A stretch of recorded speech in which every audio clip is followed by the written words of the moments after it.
More question ma'am.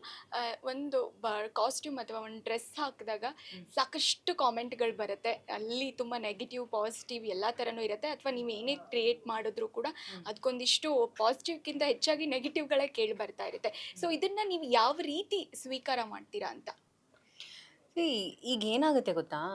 ಆ, ಒಬ್ಬ ಮನುಷ್ಯ ಒಂದೇ ಫಿಸಿಕಲ್ ಇರೋಕ್ಕಂತೂ ಆಗಲ್ಲ. ಸಣ್ಣ ದಪ್ಪ ಆಗ್ತಾ ಇರ್ತಾರೆ.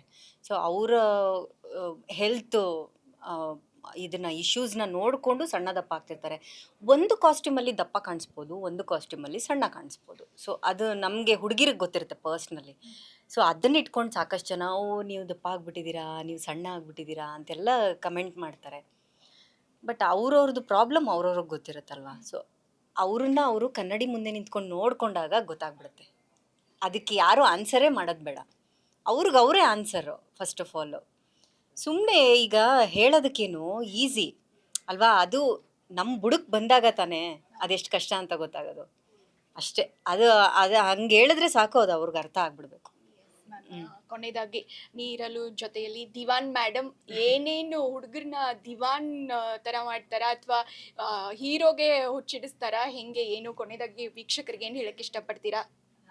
ನೀರಲು ಜೊತೆಯಲ್ಲಿ ತುಂಬಾ ಒಂದು ಹೋಪ್ಸ್ ಇಟ್ಕೊಂಡು, ತುಂಬಾ ಒಂದು ಚಾಲೆಂಜಿಂಗ್, ಈ ಇಷ್ಟು ಧಾರಾವಾಹಿಗಳ ಮಧ್ಯೆ ಚಾಲೆಂಜಿಂಗ್ನ ಫೇಸ್ ಮಾಡ್ಕೊಂಡು ಬರ್ತಾ ಇರುವಂಥ ಧಾರಾವಾಹಿ.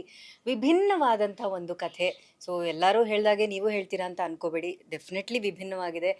ನಿಮಗೆ ನಿಮ್ಮ ಮನೇಲಿರೋ ಎಲ್ಲ ಪಾತ್ರಗಳಿಗೂ ಕನೆಕ್ಟ್ ಆಗುತ್ತೆ. ಎಲ್ಲೋ ಒಂದು ಪಾತ್ರ ನಿಮ್ಮ ಮನೇಲಿರೋ ಒಂದು ಪಾತ್ರಕ್ಕೆ ಕನೆಕ್ಟ್ ಆಗುತ್ತೆ. ಡೆಫಿನೆಟ್ಲಿ ಆ ವಿಷಯದಲ್ಲಿ ಮಾತ್ರ ನಿಮಗೆ ಮೋಸ ಆಗಲ್ಲ. ತುಂಬ ಎಂಟರ್ಟೈನಿಂಗ್ ಆಗೂ ಇದೆ. ಸೊ ನೀರಲು ಜೊತೆಯಲ್ಲಿ ಇದೇ ಆಗಸ್ಟ್ 11ನೇ ತಾರೀಕು ಸಂಜೆ 7 ಗಂಟೆಗೆ. Yes, thank you madam. ನಾವು ನೋಡೋಕೆ ಕಾಯ್ತಾ ಇದ್ದೀವಿ. ಆಲ್ ದ ಬೆಸ್ಟ್, ಒಳ್ಳೆಯದಾಗಲಿ. Thank you. ಸೊ ನೋಡಿದ್ರಲ್ಲ, ರಜನಿ ಅವರು ನೀರಲು ಜೊತೆಯಲ್ಲಿ ಮೂಲಕ ಖಡಕ್ ಪಾತ್ರದ ಮೂಲಕ ನಿಮ್ಮ ಮುಂದೆ ಬರ್ತಾ ಇದ್ದಾರೆ. ನೋಡೋದನ್ನು ಮಿಸ್ ಮಾಡಬೇಡಿ. ಕ್ಯಾಮ್ರಾ ಪರ್ಸನ್ KR ಮಂಜು ಜೊತೆ ಪ್ರಿಯಾಂಕಾ, ನ್ಯೂಸ್ ಫಸ್ಟ್.